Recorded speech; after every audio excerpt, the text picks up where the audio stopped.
My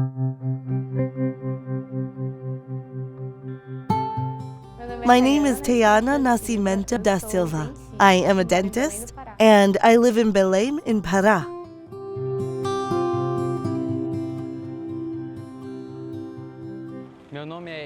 My name is Iris Senna.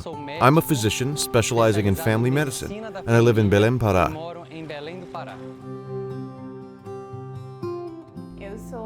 I am training as a dental surgeon, but my routine involves academic study. I am studying medicine as well. I'm a doctor in a town in the interior of Pará. We assist families in a health center called the Family Health Strategy. As a doctor and a dentist, Dr. Iris and Dr. Tayana were excited when they heard an invitation to join the Lucero 29.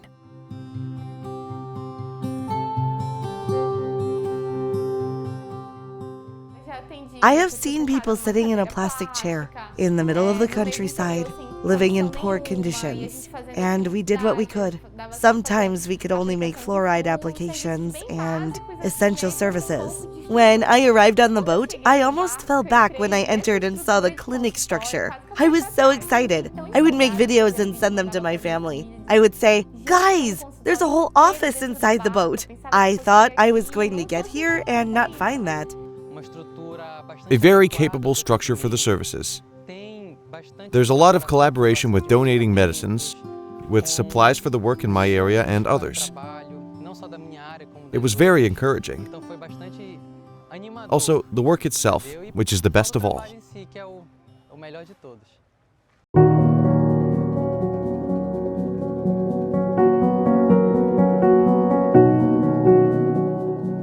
In the most remote places, there is a lack of basic health information.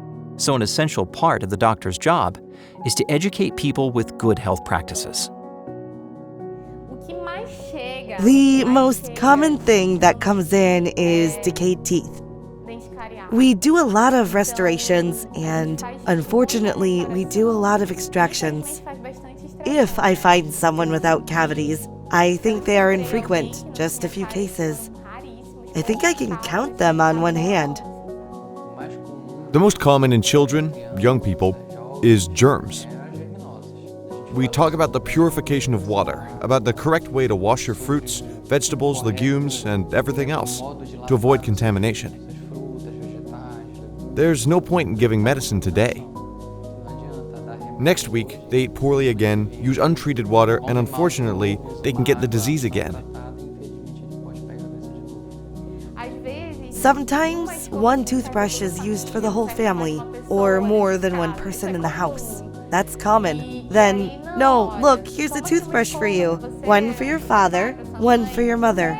Don't let everybody use the same brush because the disease you have will pass on to others.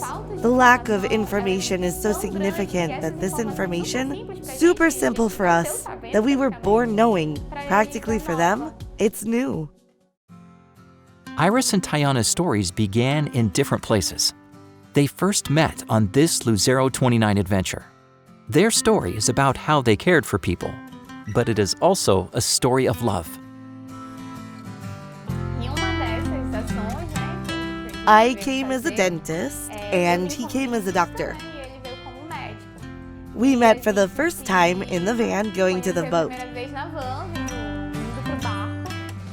There, we started talking and started a friendship. When we left, we did academic work with the data from here. The friendship continued until we started dating a few months later. Then, after that, a little bit later, we got married.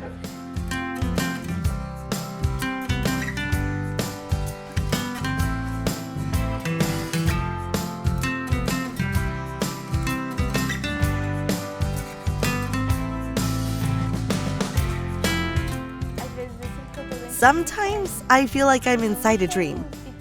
I don't know if you've ever had that feeling, like you're looking at your life from the outside.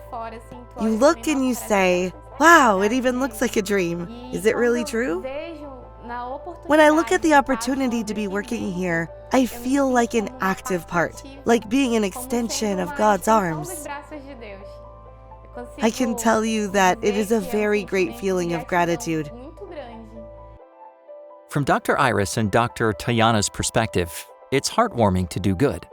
However, they recognize that there are still thousands of lives that need care and the love of Jesus. It will still take many miles of sailing and many years to continue seeing, feeling, and living Project Luzero. At the end of the day, however, when we lay our head on the pillow, we feel that sense of mission accomplished, of duty fulfilled. To be able to remember that I was able to help someone, that there were people who left here smiling, thanking me because they weren't feeling pain anymore, because they were going to be able to sleep at night. That's the best payoff, I think.